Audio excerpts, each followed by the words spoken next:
Well, good day! Yeah, so for today I'm going to talk about the first DC animated universe from the late 1960s, and there were some pretty rare episodes in here, man, so it's kind of neat. So today's featured episode will be featuring the first cartoon appearance of The Flash! Also, it's playoff time here, so I'm pretty pumped up. So as per usual, we'll talk about the usual things from this list here, and yeah. So, alright, let's go! Alright, so Barry Allen, the police scientist, he's hanging out with a bunch of other science people at a nuclear laboratory to take a looky-loo at some zany experiment. So a professor dude with a really gnarly mustache blasts an ant with radiation to stimulate its growth cells. What could go wrong? But things go unexpectedly wrong. This ant's got an overdose of this fancy ray and bam, it grows to a human size. And this ant is like totally concerned, perplexed, and angry all at once. In what you could figure would be a defensive mechanism, this ant shoots some deadly gas from its schnoz, fills the room with this green gas, like not good, right? So Barry Allen is like, screw this, right? He ducks out of the room and he changes into his Flash uniform, so he can go all Texas Tornado, right? Wrong! The ant doesn't really like the Flash spinning a boot like that, and the ant can now shoot blinding light from its eyeballs. What? But this totally distracts the Flash, and like the ant escapes by just busting through a wall. So now it's got super strength. So the Flash goes after him. The ant has more power than we thought. When the Flash catches up with it in this tunnel, the ant shoots energy blasts from its antennas. Oh my god, this thing is like exponentially more dangerous than the last previous second.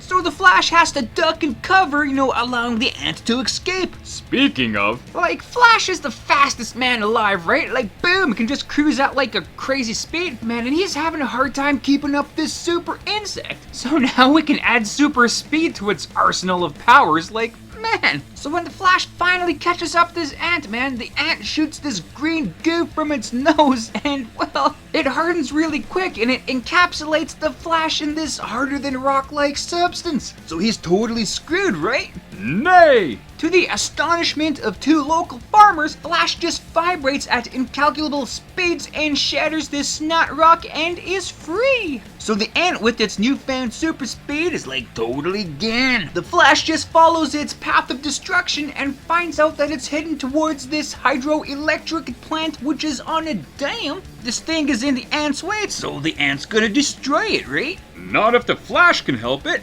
And at first, man, Flash is doing a pretty good job of beating this thing up, right? Like he's finally going on the offensive. But the ant recovers, shooting more energy blasts from its head towards the Flash. And the Flash is like, oh my god, so he totally splits. So as the Flash retreats with the ant in pursuit, Flash stumbles upon some steel cable and is like, huh. He grabs a whole bunch of stuff and wraps the ant up in it, which is like pretty cool, and is totally surprised to see that the steel cable is sapping the nuclear powers from the ant. This thing is shrinking down to normal size, man, so the day is saved. Flash picks up the ant, brings it back to Mustachio Professor, and it's like, yeah man, this thing is back to normal. No radioactivity detected. But the ant still harbors ill will towards the Flash, I think. But what can it do now? Nothing! And that is the end of this insane little tale.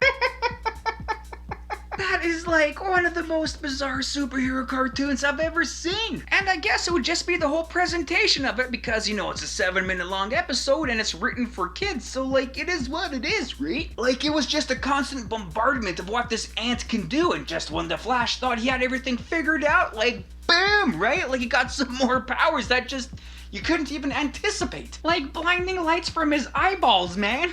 Like what? But it is what it is, right? Like, it was pretty good conflict between the Flash and the Ant Creature, so like, in that respect, it was pretty good. And I guess if you break down, the story down to its basics, you can actually have a pretty good foundation for like a pretty decent episode of, say, the Flash in the CW Arrowverse, right? Right? Like, the presentation for this featured episode, was for kids and it was so short, but if you actually flush out the story and have it for a more mature audience, like it would be a pretty decent episode. In fact, I'm pretty sure there has to be some kind of episode similar to this in one of the live action shows of a superhero having a hard time with this creature coming out of nowhere. And like really with the whole Death of Superman storyline, like it's the same kind of a story, right? Like Doomsday broke out of a lab, you know, he's really powerful, he's more powerful than he thinks he is. The main hero's having a hard time fighting this thing. Just when he thinks he gets the advantage, boom, it's gone, right? Because the guy's got new powers. So the basics of that story is pretty much the same. So it's actually not really that bad of an episode when you think about it like that, right?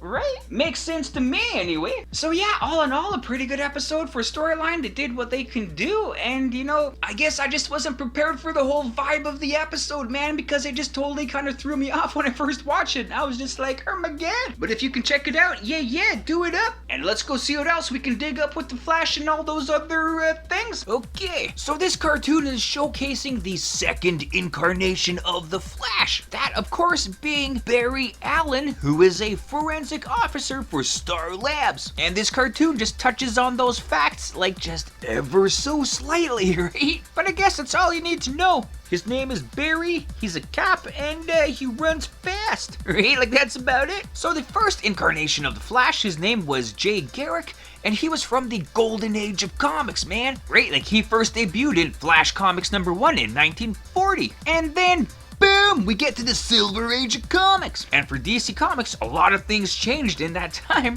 One of the things changing was the Flash. He's still the speedster we all know and love, but you know, other than that, everything is completely different. He has a new identity of Barry Allen, a new background, you know, right, forensic cop, and a new costume, which is pretty snazzy looking, right? Like it's pretty simple, it's to the point, but you know, still looks great. So great that it really hasn't changed really at all, like even up until now.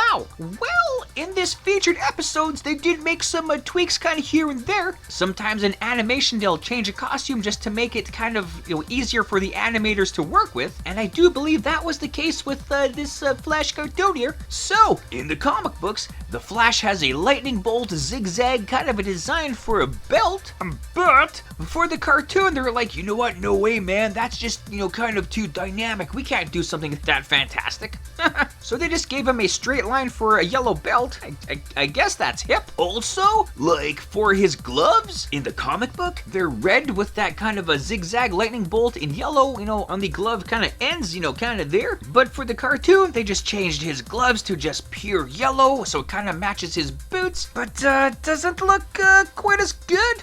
And Flash's logo insignia is always kind of vertical lightning bolt, right? But in this cartoon, sometimes it's horizontal, sometimes it's at a different angle. It's just meh, whatever they animated for that scene, I guess. As we've seen in this episode, the Flash hides his uniform in his ring, which might, you know, seem kind of silly, right? So the writers of the comic book have explained that the costume instantly expands when it is exposed to the air. You know, kind of like the same way that a Navy life raft does, you know, at the sea. It's really compact, but boof, it just kind of goes, right? Which in the comic realm and, you know, suspension of disbelief, you know, for a bit, yeah, sure, you know, like that's hip, right? But then you have to question, how the hell does he get that back into the ring, right? Like that is such a small compartment. And if it expands when it's exposed to the air, do you have to get into an airtight room and kind of shove it back in that ring there? Like what? I don't know. These questions are beyond my pay grade, so what do I know? So there were only 3 of these Flash episodes made. So this little DC animated universe is pretty fantastic. It only lasted for 3 years, and it was created by Filmation. You know, like those guys know what they're doing with cartoons. So these Flash episodes were featured in the Aquaman TV show. So the Aquaman show had 3 segments.